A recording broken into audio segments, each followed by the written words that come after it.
Hi மக்களே, இன்றைக்கி என்ன சமையல் பண்ண போகிறேன்னா முளைக்கட்டிய பச்சை பயிர். நாங்கள் ஆல்ரெடி நைட்டே சாயந்தரம் ஊற வச்சு அப்புறம் நைட்டு அப்படியே விட்டேன். பாருங்கள், முளைக்கட்டிய பச்சை பயிர் நல்லா முளை கட்டியிருக்கு பாருங்கள். முளைக்கட்டிய பச்சை பயிர்,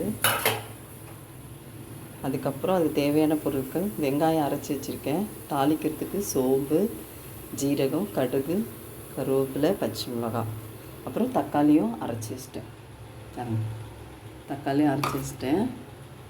அதுக்கு என்னென்ன பொருள்னு பார்த்திங்கன்னா, மிளகாத்தூள், குழம்பு மிளகாத்தூள், கறி மசாலா, மஞ்சத்தூள், இவ்வளோ தான். கடைசியாக என்ன பண்ணுவேன், கொஞ்சம் தேங்காய் அரைச்சி ஊற்றுவேன். அது கடைசியாக காட்டுறேன். இப்போ இது எப்படி செய்யலான்றதை பார்க்கலாம் வாங்க. கடாய் வச்சாச்சு, எண்ணெய் ஊற்றி வச்சு, எண்ணெய் நல்லா காஞ்சிடும். இப்போ நம்ம வறுக்கிறதுக்கு எடுத்து வச்சுக்கோங்களா, அது எல்லாமே அதில் போட்டுடலாம். சாரி, கையில் பிடிச்சிட்டு போடுறேன், ஃபோன் வேறு கையிலே வச்சிட்ருக்கேன், அதனால் ஒரே கையில் வச்சிங்கனாலும் போட்டாச்சு. இப்போ இது கூட வெங்காயம், பச்சை மிளகாய் எல்லாத்தையும் அப்படியே தள்ளி விட்டுறது.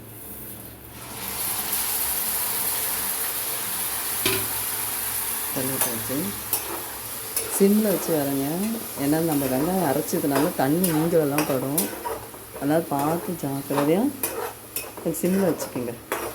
சிம்மில் வச்சிட்டிங்கன்னா உங்கள் ஃபேஸ்லேயும் படாது, ரொம்ப இதுவாகாது. இப்போ சிம்மில் வச்சுட்டு என்ன பண்ணால் கொஞ்சம் உப்பு போட்டுங்க, நல்லா வதங்குறது.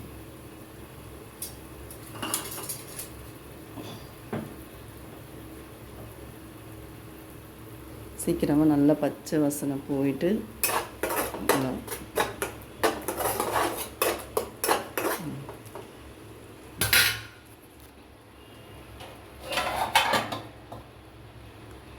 மூடி போட்டு ஒரு 2 நிமிஷம் அப்படியே விட்டுருங்க.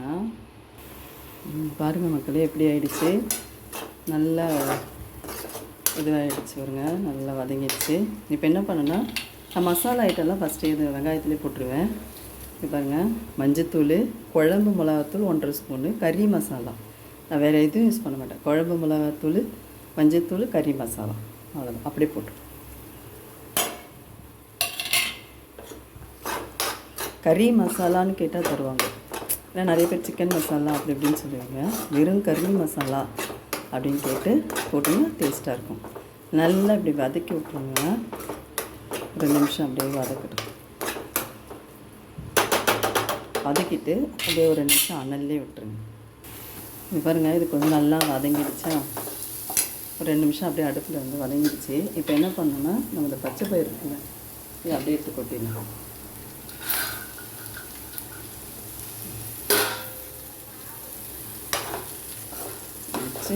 நல்லா வதக்கும்.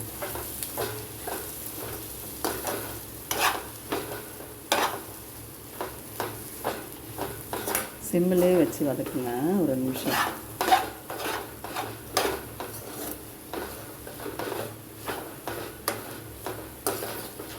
நான் குழம்பு தான் செய்ய போகிறேன், ஏன்னா நைட்டுக்கு சப்பாத்திக்கும் நைட்டு சப்பாத்தி பண்ண போகிறேன். ஸோ அதனால் சாதத்துக்கும் சப்பாத்திக்கும் சேர்த்து தான் நான் செய்கிறேன்.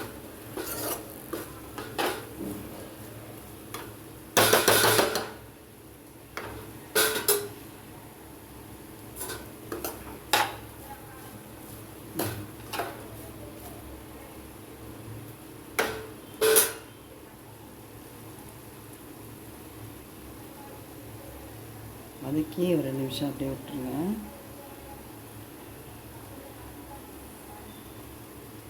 இப்போ என்ன பண்ண போகிறேன்னா, அரைச்சி வச்சுருக்க தக்காளியை அதில் ஊற்ற போகிறேன்.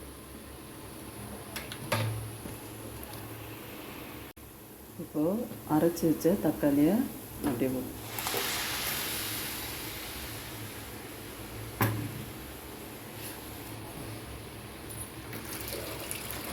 கொஞ்சம் தண்ணி கலக்கிறேன், ஏன்னா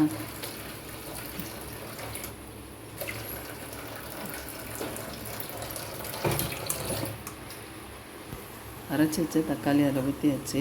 இப்போ என்ன பண்ண, மொத்தமாக சேர்த்து அது ஒரு 2 நிமிஷம் அப்படியே அனல்லே விட்டோம் இல்லைங்களா, என்ன பண்ணோம், எல்லாத்தையும் சேர்த்து நல்லா வதக்கிடும்.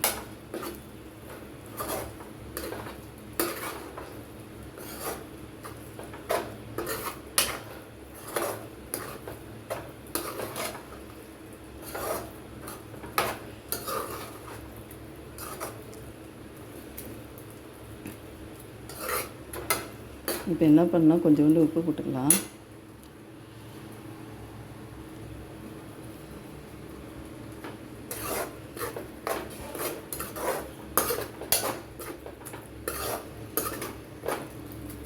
அதுதான் உப்பு போட்டு ஒரு 2 நிமிஷம் அப்படியே அடுப்புலேயே விட்டுருங்க. அடுப்புலேயே வச்சுருங்க. கொஞ்சம் அப்படியே நல்லா அந்த தக்காளி பச்சை வாசனைலாம் போன பிறகு உங்களுக்கு தேவையான அளவுக்கு தண்ணி ஊற்றிக்கலாம். பாருங்கள், கொஞ்சம் எண்ணெயிலே வதங்கி இது பண்ண கொஞ்சம் தண்ணியெலாம் மேலே பிரிஞ்சு வருதா. இப்போ என்ன பண்ணி எனக்கு தேவையான அளவுக்கு நான் தண்ணி ஊற்றி போகிறேன்.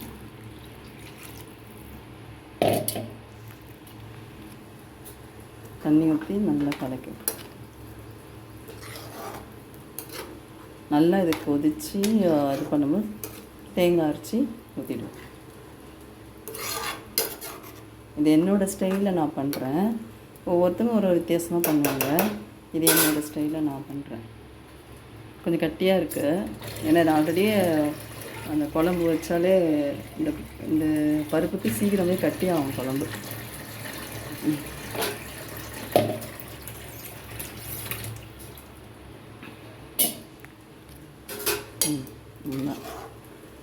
நல்லா கொதிக்கட்டும், சரிங்களா? நல்லா கொதித்த பிறகு தேங்காய் அரைச்சி ஊற்றிட்டு கடைசியாக ஃபைனல் உப்பு காட்டுறேன்.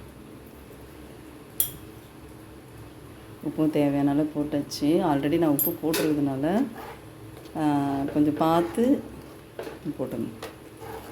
அதே போல் தேங்காய் அரைக்கிறதுக்கு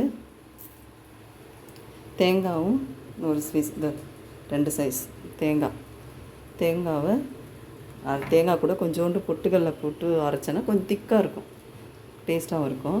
நான் இந்த பானையில் வந்து 1 வாரமாக தண்ணி பிடிச்சி தேங்காவை இதில் தான் போட்டு வைக்கிறேன். பாருங்கள், இது 1 வாரத்து தேங்காய், நம்புவீங்களா? 1 வாரம். ஆனால் தினமும் தண்ணி மாற்றணும். தண்ணி மாற்றி வச்சிங்கன்னா 1 வாரத்துக்கு தேங்காய் இதுமாதிரி கெட்டு போவான், ஃப்ரெஷ்ஷாகவே இருக்கும். பிடிச்சிருந்தா லைக் பண்ணுங்கள். இந்த குழம்புக்கு தொட்டுக்க கருணக்கிழங்கு பொரியல். கருணக்கிழங்கு இந்த பொரியல் எப்படி பண்ணுறதுன்னு அது இன்னொரு வீடியோவில் நான் போடுறேன், சரிங்களா? தேங்க்யூ. தேங்காய் அரைச்சி ஊற்றிட்டேன். தேங்காயும் பொட்டுக்கல்லையும் சேர்த்து அரைச்சிட்டு ஊற்றியாச்சு. இதை ஒரு 2 நிமிஷம் சிம்மிலே வச்சு நல்லா கொதிக்க விட்டுட்டு கடைசியாக கருவேப்பிலை கொத்தமல்லி போடுங்க. ரொம்ப வாசனையாகவும் இருக்கும், நல்லாயிருக்கும். என்கிட்ட கொத்தமல்லி இல்லை, சரி நான் கடைசியாக கருவேப்பிலை மட்டும் போட்டு இறக்க போகிறேன். அவ்வளோதான், முளைக்கட்டிய பச்சை பயிர் குழம்பு ரெடி ஆகிடுச்சு. உங்களுக்கு பிடிச்சிருந்தா லைக் பண்ணுங்கள், சப்ஸ்கிரைப் பண்ணுங்கள். நிறைய பேர் சப்ஸ்கிரைப் பண்ணாமலே பார்க்குறீங்க, லைக் போடாமலே இருக்கீங்க. நான் ஒவ்வொரு நாளும் எவ்வளோ இங்கே பாருங்கள், ஒரு கையிலே எல்லாம் செஞ்சு பண்ணுறேன். எங்களுடைய உழைப்பு வீணாக போகக்கூடாது. அதே சமயம் உங்களுடைய என்கரேஜ்மெண்ட்டு, நீங்கள் போகிற ஒவ்வொரு லைக்கும் சப்ஸ்கிரைப் தான் எங்களுக்கு ஒரு நல்ல என்ன சொல்கிறது, இன்னும் நல்லா செஞ்சு காட்டணும், நம்ம திறமையை அவங்கக்கிட்ட காமிக்கணுன்ற ஆசை எங்களுக்குள்ளே இருக்குது. நாங்கள் செய்கிறத மற்றவங்க அதே மாதிரி செஞ்சு அவங்களும் கற்றுக்கணும். நிறைய பேருக்கு வந்து சமையல் இப்போ இருக்க ஜெனரேஷனில் நிறைய பேருக்கு சமையல்ன்றதே டைம் கிடைக்க மாட்டேங்குது. அப்படிப்பட்டவங்க சும்மா சிம்பிளாக ஏதாவது செய்யணுன்னா இந்த மாதிரி செஞ்சு கற்றுக்கலாம். நான் ரொம்ப எந்த மசாலாலாம் எதுலையுமே அதிகமாக நான் சேர்க்க மாட்டேன். சிம்பிளாக நம்மக்கிட்ட இருக்கிறத வச்சு பண்ணுற மாதிரி தான் நான் போட்டிருக்கேன். உங்களுக்கு பிடிச்சிருந்தால் லைக் பண்ணுங்கள். பக்கத்தில் வந்து கருணக்கிழங்கு பொரியலும் செஞ்சிட்டேன். பாருங்கள், வெந்துட்டுருக்கு. இது ஒரு நாளைக்கு போடுறேன், ஏன்னா டைம் இல்லை, நான் வேலைக்கு கிளம்பணும். அர்ஜென்ட்டாக பண்ணிகிட்ருக்கேன். ஸோ பிடிச்சிருந்தால் லைக் பண்ணுங்கள், சப்ஸ்கிரைப் பண்ணுங்கள். தேங்க்யூ.